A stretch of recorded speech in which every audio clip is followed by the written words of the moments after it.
سب سے عجیب، حیران کن اور سب سے پیارا ایمان کس شخص کا ہے؟ یہی سوال ایک دن نبی پاک صلی اللہ علیہ وسلم نے صحابہ اکرام سے پوچھا۔ تم اپنی رائے دو، تمہاری رائے میں مخلوق میں سب سے زیادہ پسندیدہ، عجیب اور پیارا ایمان کس کا ہے؟ صحابہ نے مدمانہ عرض کی، یا رسول اللہ، فرشتوں کا۔ تو حضور نے فرمایا، وہ ایمان کیوں نہ لائیں جبکہ وہ اپنے رب کے حضور میں رہتے ہیں؟ صحابہ نے پھر عرض کی، پھر اللہ کے نبیوں کا ایمان ہوگا؟ حضور نے فرمایا، ان کا ایمان حیران کن کیوں ہو، ان پر تو وحی نازل ہوتی ہے۔ صحابہ نے تیسری بار اپنی طرف اشارہ کر کے کہا، اچھا تو یا رسول اللہ ہم؟ آپ نے فرمایا، تمہارے لیے ایمان نہ لانا کیوں کر ممکن ہوتا جبکہ میں تمہارے درمیان میں موجود ہوں؟ ممکن کیوں نہ ہوتا، میں تمہارے درمیان میں ہوں۔ پھر حضور نے فیصلہ کن جملہ ارشاد فرمایا، میری ساری امت میں وہ لوگ مجھے سب سے زیادہ محبوب ہیں جو میرے بعد میں آئیں گے اور اپنے ہاتھوں میں صحیفے پائیں گے جن میں اللہ کی کتاب یعنی قرآن ہوگا، اور جو کچھ اس میں درج ہے اس پر کامل ایمان لائیں گے، یعنی قرآن اور حدیث کی روشنی سے۔ اس سوال جواب کا مقصد صحابہ کو بتانا تھا کہ ایمان کی اصل عظمت اسی لمحے جلوہ گر ہوتی ہے جب ظاہری دلائل کم ہوں مگر قلبی یقین بھرپور ہو۔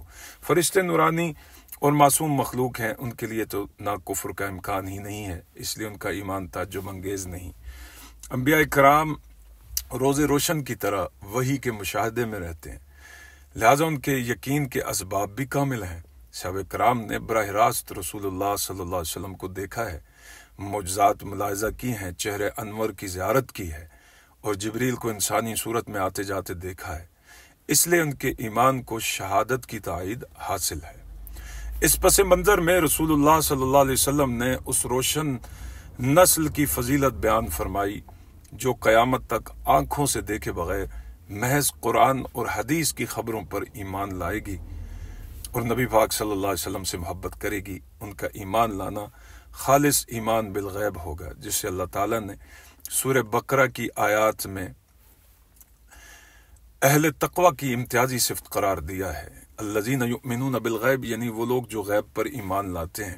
یہی وجہ ہے کہ صحابہ بھی فرمایا کرتے تھے کہ حقیقی کمال ان مومنوں کا ہے کہ جو نہ رسول اللہ صلی اللہ علیہ وسلم کو دیکھیں گے، نہ معجزات کا مشاہدہ کریں گے، پھر بھی دل سے تصدیق کریں گے اور عمل کی راہ پر ثابت قدم رہیں گے۔ یہ حدیث ہمیں یاد دلاتی ہے کہ ہمارا سب سے بڑا سرمایہ قرآن ہے، حدیث ہے۔ جو شخص اللہ کی کتاب مبین کی آیات کو پڑھ کر دل میں اتارتا اور اس پر عمل پیرا ہوتا ہے، وہ در حقیقت اسی محبوب نسل میں شامل ہوتا ہے جس کا ذکر رسول اللہ صلی اللہ علیہ وسلم نے فرمایا ہے اور جس پر نبی پاک صلی اللہ علیہ وسلم کو فخر ہے۔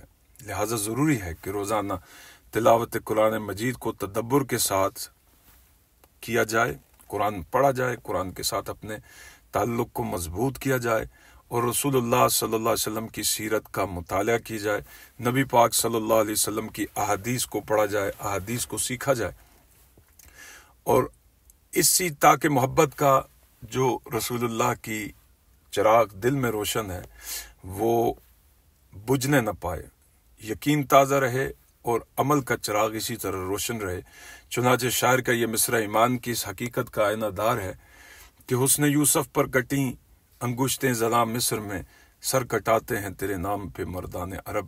یا رسول اللہ صلی اللہ علیہ وسلم، آپ کا حسن تو وہ حسن ہے کہ اگر مصر کی عورتیں آپ کے حسن کو دیکھ لیتی تو وہ اپنی ہاتھوں کے بجائے، اپنی انگلیوں کے بجائے اپنے دلوں کو کاٹ کر رکھ دیتی۔ یہی وجہ ہے کہ صحابہ کرام نے نبی پاک صلی اللہ علیہ وسلم کے ایک اعلان کے اوپر لبیک کہتے ہوئے اپنا تن من دھن، اپنا سب کچھ حضور کے قدموں میں لا کر قربان کیا۔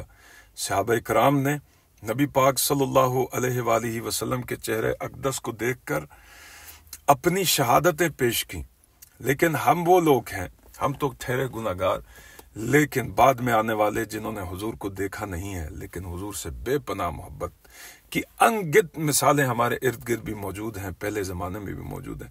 ضرورت اس بات کی ہے کہ ہم نبی پاک صلی اللہ علیہ وآلہ وسلم کی سیرت پر عمل کریں تاکہ ہمیں حقیقی محبت کا جذبہ نصیب ہو۔ اللہ تعالی ہم سب کو سلامت رکھے اور اس ایمان کی نسبت کو اللہ قائم و دائم رکھے۔ والسلام علیکم ورحمۃ اللہ وبرکاتہ۔